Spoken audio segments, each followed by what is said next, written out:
صباح أو مساء الخير عليكم جميعا من قلب أرض مصر. هنتكلم النهاردة عن الأوراق المطلوبة للتقديم على معهد ضباط الصف. بس قبل أبدأ الفيديو حابك تسمع الكلمتين دول كويس جدا وتركز فيهم. محدش هيحبك وانت فاشل، وهيصعبوها عليك وهيحبطوك. فلو مش هتقدر من دلوقتي تلتزم وتجري ورا حلمك عشان تحققه، فأنا آسف بقولك من دلوقتي وفر فلوسك وحرق الدم اهلك وما تقدمش اساسا. وخلي بالك ما تفرحش انك مقدم على الكليه الحربيه وتقول لي ده وتقول لي دي، عشان خلي بالك يا معلم ان الحسد والعين مذكورين في القران في قوله تعالى: أم يحسدون الناس على ما آتاهم الله من فضله. خلاصة اللي بقوله لك يا صاحبي انا بقوله لك عن تجربه شخصيه، فانا عمري ما هضلك وبقول لك على الصح، داري على شمعتك تقيد. انا اسف لو طولت عليكم الفيديو او طولت عليكم في المقدمه، بس ده كلام كان لازم اقوله لكم عشان نبدا بدايه خير مع بعض. لو عجبك الفيديو اعمل اشتراك وفعل زر الجرس واعمل لايك، ولو عندك اي استفسار اكتب لي في الكومنتات هرد عليك.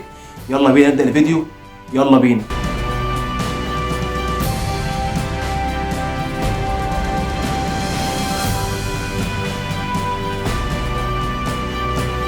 انا قسمت لك الفيديو ده ببساطه خالص، هات ورقه وقلم واكتب ورايا.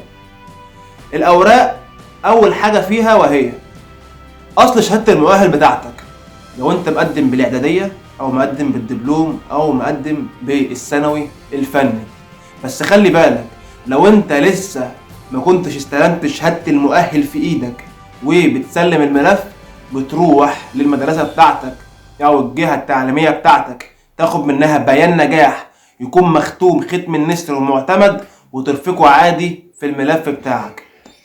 تاني حاجة معانا شهادة الميلاد، لازم تكون كمبيوتر مميكنة وتطلع من السجل المدني، ولازم تاخد بالك ان يكون واضح عليها جدا الرقم الثلاثي بتاعك. تالت حاجة فيش جنائي موجه لمعهد ضباط الصف، يكون حديث، يعني ما يكونش عدى عليه اكتر من 3 شهور. بتعمل واحد ليك واحد لوالدك عشان يعرفوا منه ان ما عليكش انت او والدك اي احكام جنائيه او قضيه مخله بالشرع. ده بيطلع عادي من اي مديريه او مركز جنبك.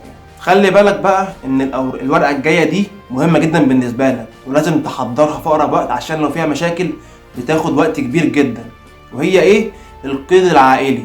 بتحتاج قيد عائلي لوالدك عشان ده بيوضح فيه الجد والجده اللي هم ابو والدك ووالده والدك، وعدد الابناء اللي هم اعمامك، عشان برضو بيبقى فيه تحريات على الناس دي كلها. فانت لازم تطلع قيد عائلي للوالد.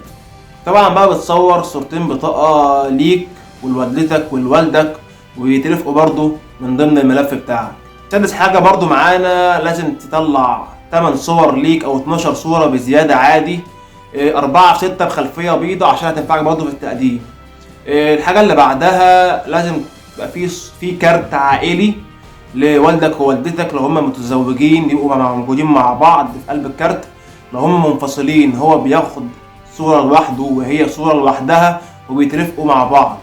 تامن ورقة معانا وهي ورقة مش كل الناس بتجيبها، صورة من موقف التجنيد بتاعك. يعني انت لو كنت وصلت لمرحلة تأدية الخدمة العسكرية لازم تجيب لهم ما يثبت موقفك من التجنيد، ان انت مأجل بتأدي الخدمة نفسها، ظروفك ايه من الاخر يعني بالنسبة للتجنيد.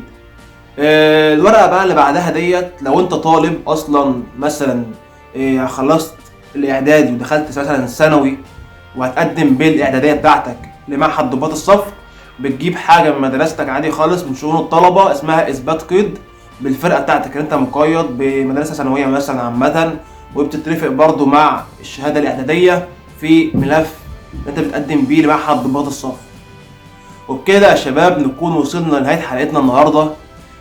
حابب اشوف كل تعليقاتكم واستفساراتكم وهرد عليكم لحظة بلحظة، وما تقلقوش هحط لكم الفيديوهات الجاية كلها الاختبارات هتبقى عاملة ازاي، الكشوفات نفسها عاملة ازاي، سلسلة بإذن الله ممتدة من دلوقتي لحد ما توصلوا للهيئة وتقبلوا ان شاء الله، وبعد ما تقبلوا اشوفكم في فيديو جديد بإذن الله. سلام.